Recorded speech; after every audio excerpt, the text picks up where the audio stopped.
것이 만여 년 전 이 일대는 물이 풍부하고 땅이 비옥해서 인류가 가장 먼저 도시 문명을 꽃피운 곳 중 하나라고 하는데요. 소금이 굳어가지고 이거 돌덩이 같네. 해변을 둘러싸고 하얗게 소금꽃이 피어 있습니다. 이게 보통 소금하고 다르게 엄청나게 짜요. 이 사해가 염도가 한 25% 정도 된다고 합니다. 그래서 어떤 생명체도 살 수 없다고 하는데, 진짜 이 소금 한번 먹어보니까 그 이유를 알 수 있을 것 같아요. 최근 사해로 유입되는 물이 줄어들면서 매년 90cm가량 해수면이 낮아지고 있다고 합니다. 요르단과 이스라엘 두 나라가 사해 살리기에 나섰는데요. 사해는 두 국가의 역사적 무대이자 소중한 관광 자원이기 때문입니다. 이게 염분이 많아가지고 비누 거품처럼 이렇게 거품이 생기는데 신기합니다, 이거 무척. 세상 어디에도 없는 신비한 바다를 체험하기 위해 전 세계에서 여행객들이 사해를 찾아오는데요. 파도가 세가지고 떠보려고 하는데 잘 안 되는 것 같아요. 여행자 한 분이 해변의 진흙을 한 움큼 집어 온몸에 바르기 시작합니다.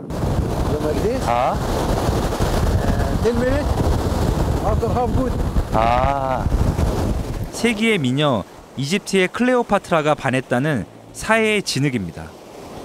이곳 진흙은 미네랄이 풍부하고 삼과 염기의 균형이 좋아서 미용뿐 아니라 치료 효과도 있다는데요. 사해 진흙은 사해물로 씻어내는 것이 정석. 단 주의할 점이 있는데요. 눈에 바닷물이 들어가면 따끔하다 못해 고통스럽습니다.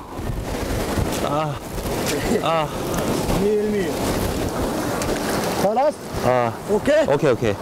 Thank you so much. Thank you so. 그래서 해변에는 생수병을 들고 다니는 사람들을 흔히 볼 수 있습니다. 오케이. 스크란. 자, 이제 바다에 몸을 맡길 시간입니다. 마법이 시작되는 순간.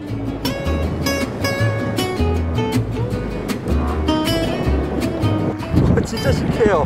몸이 저절로 둥둥 떠요. 와. 높은 염도 때문에 부력이 커서 생기는 현상인데요. 수영을 못해도 얼마든지 와갖고 이거 수영을 즐길 수 있습니다. 이거. 와, 신기하다 진짜.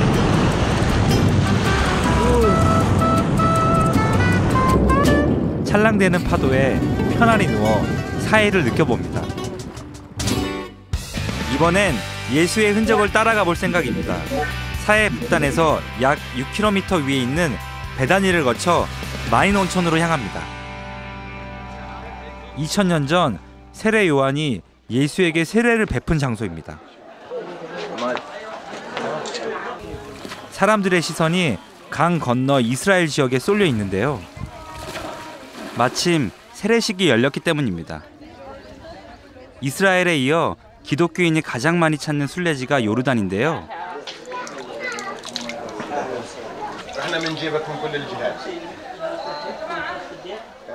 그런데 여기 히잡을 쓴 이슬람 여인이 있습니다. 강물로 팔과 얼굴을 정성스럽게 닦는데요. 무슨 사연일까 궁금했습니다. Happy. Why? Because this is part of religion, part of our religion also. Jesus. 이슬람에서 예수는 예언자 중 한 명입니다. 다른 종교의 순례자들이 함께 모일 수 있다니 그것으로 충분히 매력적인 곳입니다. Special water, because Jesus in here. We get Jesus water from Jordan River. 켜켜이 쌓아 올린 시간의 풍경들. 지층 사이 숨겨진 이야기가 웅장한 풍경에 생기를 더합니다. 얼마나 걸었을까? 붉은 협곡 사이로 푸른 숲이 나타납니다. 푸른 나무 사이로 물소리와 함께 김이 피어오르는데요.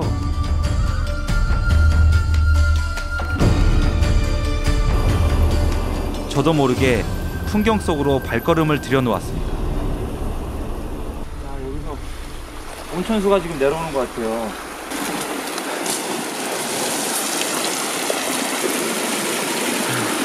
좀 약간 쾌한 냄새도 나고 유황 성분이 좀 섞여 있는 것 같습니다. 물이 따뜻하고 깨끗한데요. 이 물은 어디서 시작해서 어디로 흘러가는 걸까? 물길을 거슬러 올라가 봤습니다.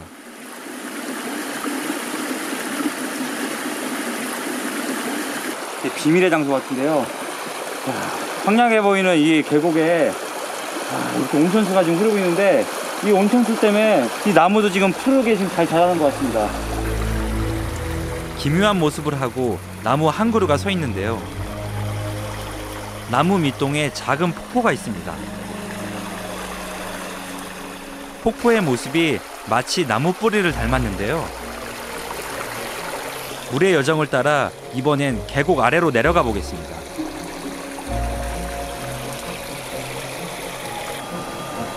그런데 신기하게도 상류보다 물이 더 뜨겁습니다. 이거 뜨거워가지고 도저히 손을 오래 담그고 있을 수가 없어요. 아마 땅에서 솟는 또 다른 원천이 있나 봅니다. 이야, 에덴의 동산이네요. 이런 황무지에 이런 폭포 온천이 있다는 게 믿겨지지가 않습니다. 붉은색 협곡과 뚜렷하게 대비되는 초록빛 계곡. 사해에서 동쪽으로 4km 지점에 있는 마인 온천입니다. 계곡을 따라 30m 높이의 폭포가 여러 개 늘어서 있는데 통칭해 마인 온천이라고 부릅니다.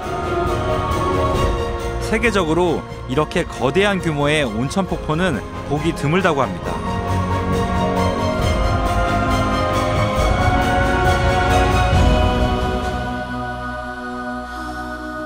마인 온천은 해수면 아래에 자리 잡고 있습니다. 여기가 해수면 밑보다 260m나 낮은 곳이네요. 그렇다면 제가 바닷속을 걸어온 셈이네요. 그래서 그런지 바람도 없고 좀 기온도 좀 따뜻한 게 확실히 저 위쪽 지역보다는 좀 다른 것 같습니다. 폭포를 향해 내려가자 호텔이 나오는데요.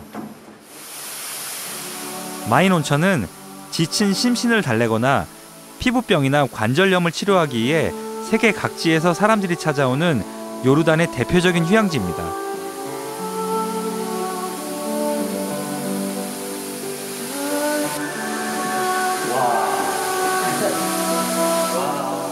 호텔 로비를 통과해 들어가면 드디어 온천이 나타납니다. 역설적이지만 따뜻한 온천 폭포수가 시원하게 떨어지는데요.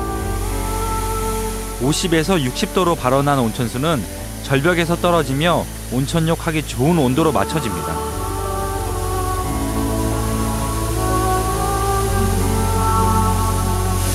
이게 온천이 이렇게 뿌려진 거는 한 100년도 넘었다고 하는데요.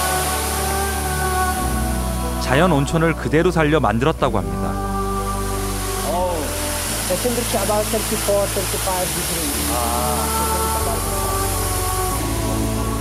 그런데 이미 2000년 전 이 온천의 진가를 알아본 사람이 있었습니다.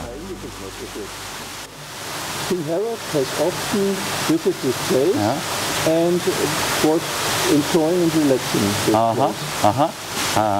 Why? Because of the warm water, I think so. But it was a long time before me. Okay. Yeah. 유대의 왕이 될 아이가 태어났다는 예언에 2살 미만 아이들을 죽이라고 지시했던 헤롯 왕. 그만큼 권력욕이 강했는데요. 그에겐 부와 권력으로도 치유할 수 없는 고질병이 있었습니다. 이곳은 마인 온천인데요.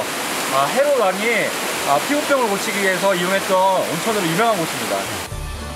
마인 온천수에는 미네랄이 풍부하고 황염 성분이 많아 피부병에 좋다는데요. 마인 온천 인근에 별장을 지을 만큼 헤롯 왕의 온천 사랑은 지극했습니다. 2000년이 지난 지금 온천은 여전히 뜨겁지만 이곳을 찾는 사람들은 달라졌습니다. 헤롯 왕의 자리를 전 세계 여행자들이 채우고 있는데요. Just one on the boat. One on the boat. You cannot find anywhere. Same thermal water come like waterfall. 이 친구들이 온천 폭포를 제대로 즐기는 법을 알려주겠다고 합니다. 30m 높이에서 떨어지는 온천수에 마사지를 하는 겁니다. 아프기보다는 아주 시원합니다. 여행을 하다가 온천에 오니까 피로가 싹 가시는 것 같아요. 다음 여정으로 향해야 하는데 물이 좋아서 한참 동안 온천욕을 즐겼습니다. 헤롯 왕의 심정을 알 것 같습니다.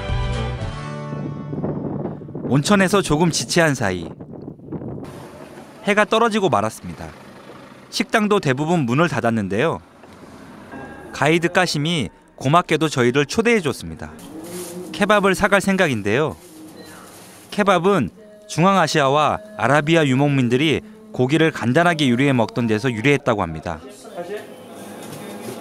Do you like this one? Yes. 저희 가이드 이제 카심 친구네 집에 가서 저녁을 먹으려고 그러는데 음식을 좀 사서 가서 지금 좀 시간이 늦었어요. 그래서 좀 저녁을 좀 먹으려고 합니다. حوت سمك. 사마? What is this? 사마? Fish. Fish.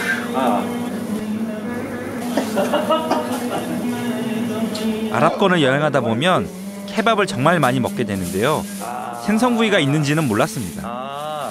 이 닭고기만 굽는 게 아니라 이게 생선도 여기서 구워 먹네요. 야, 매콤한 게 Very good.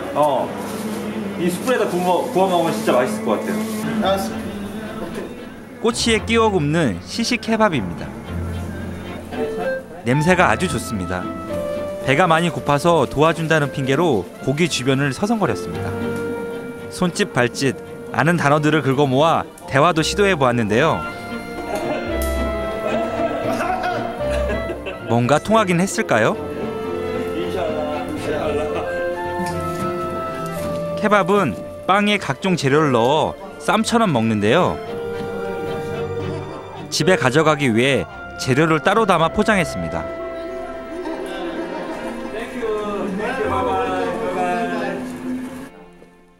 가이드 까심에 따른 사해 중동부 지역에 살고 있는데요. 까심은 암만에 살고 있기 때문에 자주 만나지 못했다고 합니다. It's my daughter, the husband of my daughter, the kids, my kids. 너무 귀엽다. 지난 8월 예쁜 손자가 태어났다고 하는데요. 제 경험이 전부는 아니겠지만 요르단 남성들은 참 다정하고 가정적인 것 같습니다. 잘 보시면 이게 좀 닮았어요, 따님하고. 야라, 쉐이마, 할리. 이렇게. 까심의 손주인데요. 참 예쁜 아이들입니다. 진짜 너무 큰 방을 주셔가지고 진짜 몸둘 바를 모르겠네요. 직접 잠자리까지 챙겨줍니다. Okay, keep it here, and then you can use this bed if you like it. It's okay. You can here sleep, please. Okay, yeah. Let's sleep. Sleep, please. Okay. It's your cover. So have rest. 너무 편합니다. 예.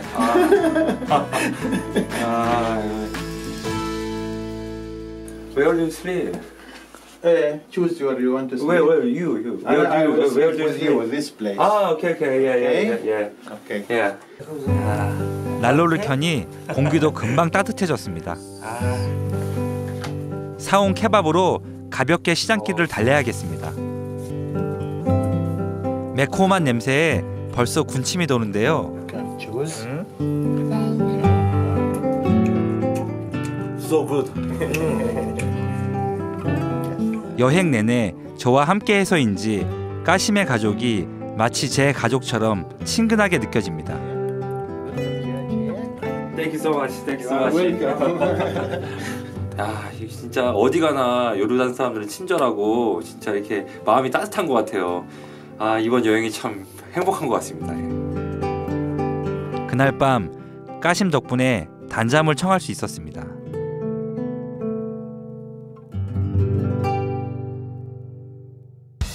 마지막 여정은 가장 극적인 성서의 무대 소돔과 고모라를 찾아갑니다. 사해 남단의 평야지대 사피로 향합니다.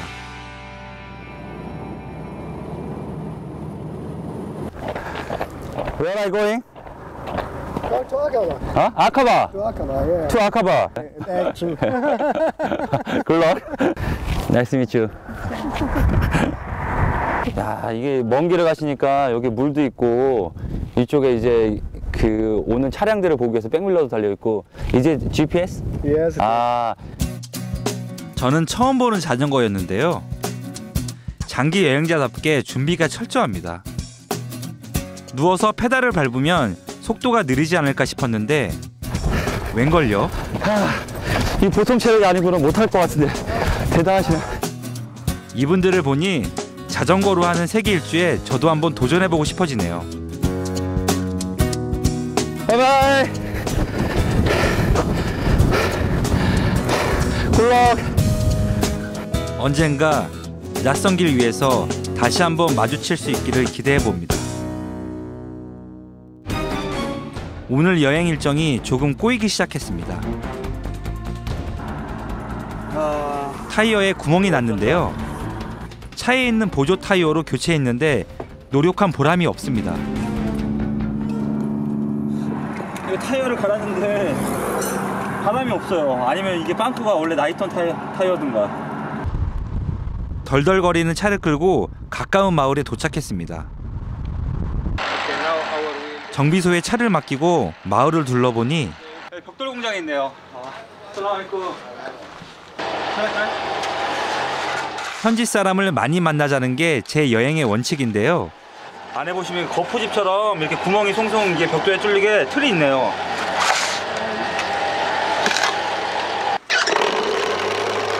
시멘트와 돌을 섞어 거푸집에 넣은 뒤 진동을 줘서 공기를 빼내고 시멘트를 다집니다. 거푸집 많이 찰 때까지 계속해서 반복해줍니다. 거푸집이 다 차면 벽돌이 충분한 강도를 가질 수 있도록 꾹 눌러주는데요. 자, 벽돌 한정이 완성됐습니다. 이 거푸집 때문에 이 구멍이 이 안에 숭숭 뚫리게 되네요. 근데 무게는 엄청 무거운데 이게 벽돌 한 장에. 틀에서 뺀 후 자연 건조를 거치면 되는데요. 그렇죠? 브라보. 이거 제가 이게 하나 더 망친 것 같은데. 벽돌 작업을 돕는 사이 차는 떠날 준비를 마쳤습니다. 이제 마지막 이야기를 향해 가는데요. 사해 남단에는 구약 성서에 나오는 소돔과 고모라로 추정되는 곳이 있습니다. 타락한 도시를 유황불로 심판했다는 성서의 내용은 그 자체로 흥미롭습니다. 소돔과 고모라에서 빠져나올 때 소금 기둥으로 변했다는 롯의 아내. 쓸쓸하게 서 있는 걸 보니까 왠지 가슴이 좀 먹먹해지네요. 돌의 형상이 정말 가녀린 여성 같은데요. 이 바위가 진짜 소금 기둥인지는 알 수 없지만 소돔과 고모라는 사해 남부 지역에 실제했을 가능성이 있다고 합니다. 소돔과 고모라는 청동기 초기 이야기인데요. 당시 이 지역에 큰 재앙이 있었고 그로 인해 도시가 멸망한 흔적이 발견됐기 때문입니다. 이곳엔 독특한 암석이 있어 도시가 번성할 수 있었다는데요. 요르단에서 유일하게 이 지역에서밖에 발견이 안 된대요. 그래서 여기가 아마도 소돔이 아니었을까라고 추정을 하고 있는데요. 재앙이 있기 전까지 매우 푸르고 비옥했다는 소돔. 지금의 황무지를 보니 그 이야기가 더 극적으로 다가옵니다. 살아남은 롯과 두 딸은 소알이라는 지금의 사피 지역으로 피신하게 됩니다. 요르단의 소알지대가 하늘에 내려다 보이는 지금 산허리에 지금 동굴이 위치해 있는데요.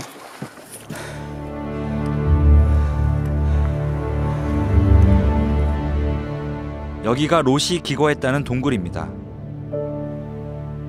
굴 안이 매우 좁아서 사람이 살았다는 게 믿기지 않을 정도인데요. 동굴은 1980년대 초반 발견된 뒤 10년간의 조사 끝에 발굴이 완료됐습니다. 항상 이게 비좁아서 들어갈 수도 없는데요. 성경에 의하면 롯의 두 딸이 낳은 아들들이 아랍인의 조상이 되었다고 합니다. 야, 여기서 뭐 어떻게 생활을 했을지 상상이 안 되네. 먼지도 많고. 고고학자들은 이탈리아의 폼페이처럼 소돔과 고모라가 모래 속에 묻혀 있을 거라 기대하며 발굴을 계속하고 있습니다. 신화 같았던 이야기의 흔적을 확인하고 나니 묘한 기분이 드는데요. 사이가 붉은 파스텔 톤으로 물드는데 마음도 좀 차분해지고. 요르단의 오래된 이야기는 아직 끝나지 않았습니다. 내일은 또 어떤 낯선 시간을 만나게 될지 기대됩니다.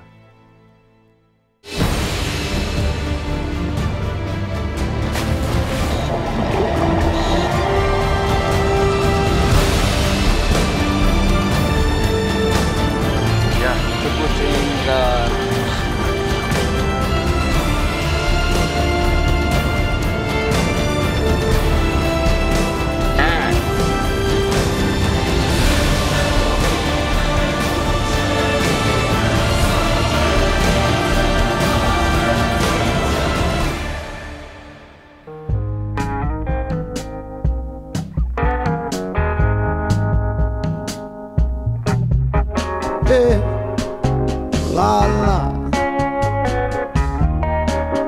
la la.